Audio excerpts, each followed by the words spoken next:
ang pagbulong mo dito ay mas mabisa pa sa love potion.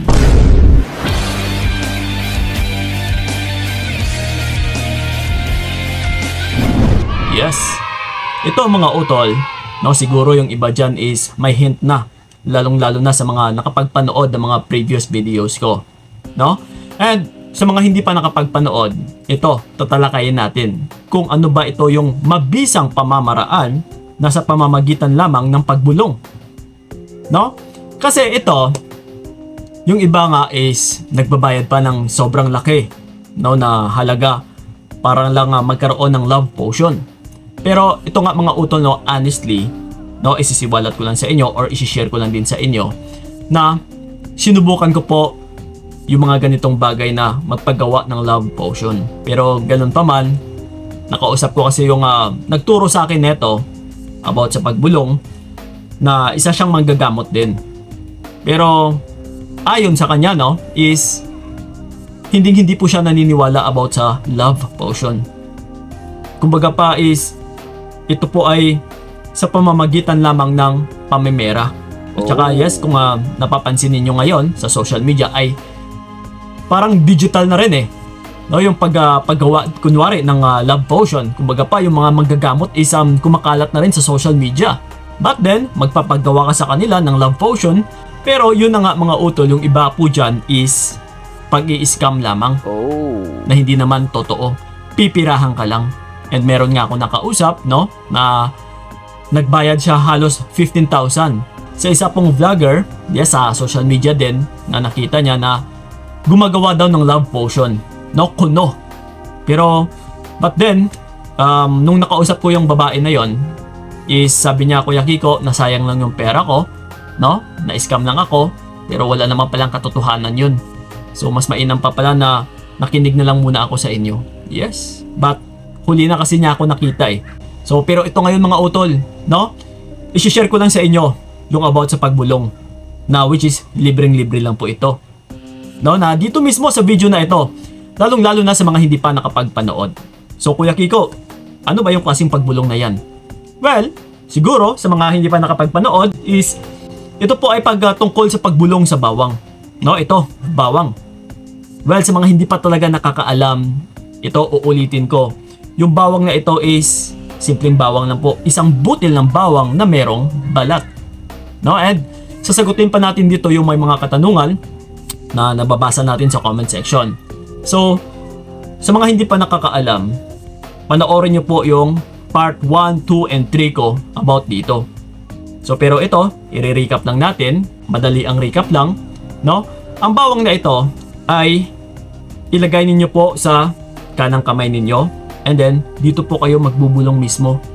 Bubulungan ninyo yung bawang ng 3 beses. Ito regardless man sa umaga o sa gabi, basta bago kayo matulog at saka pagkagising sa umaga. Ang gagawin nyo po ay bubulungan nyo, no, yung inyong kamao na merong bawang sa loob ng 3 beses, na yung una is pangalan niya at kasunod yung kahilingan.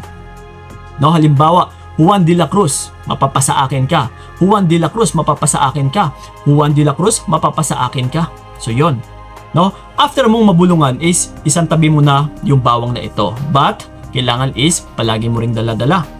So pwede mo siyang ilagay sa bulsa mo, sa pouch, at saka huwag na huwag talagang ihalo sa pera.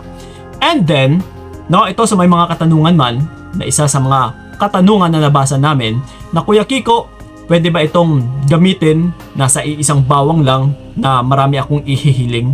Ito po mga utol, no? Ang pagbulong natin sa bawang, sa iisang bawang ay dapat iisang hangarin or iisang hiling lang po lamang. No? Kumbaga pa, huwag nating ipagsabay-sabay. Or yung isa pa nga din, nagtanong din siya ng pangalawang tanong na pwede bang kukuha ako ng isa pang bawang, no, para sa another ko na kahilingan? Which is hindi po pwede. Kailangan is nag-iisa lang po na bawang at saka iisang hiling lang po.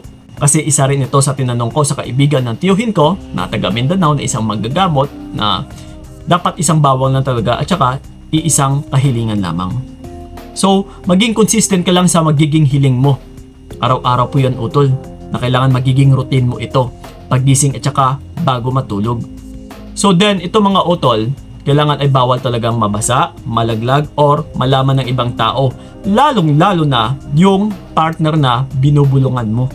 Or yung ex mo man, or kung sino man yung tao na ito. And then make sure na yung binubulong ninyo na pangalan is complete name at saka totoong pangalan niya. Okay? And then, yung isa pa dito ay hanggat maaari yung tao na ito ay kilalang kilala ka and kilalang kilala mo rin siya. Or meron na kayong mga pinag-usapan dati. No? Hindi yung mga artista na hindi ka naman kilala, na yung mga crush mo or yung crush mo na hindi ka rin kilala. Na wala kayong ugnayan, na wala kayong communication dati. So kapag ganito utol, is syempre malabong-malabo. But spiritually, no? Kapag kilala mo na yung tao and then kilala ka rin niya, is magagaranti ako sa inyo na makakamit at saka makakamit mo talaga yung kahilingan. At saka syempre, paalala lang, huwag na huwag po kayong maghiling ng hindi maganda. At saka sa mga nagtatanong din kasi na Kuya Kiko, wala ba itong kapalit? Kasi parang ano siya parang ritual.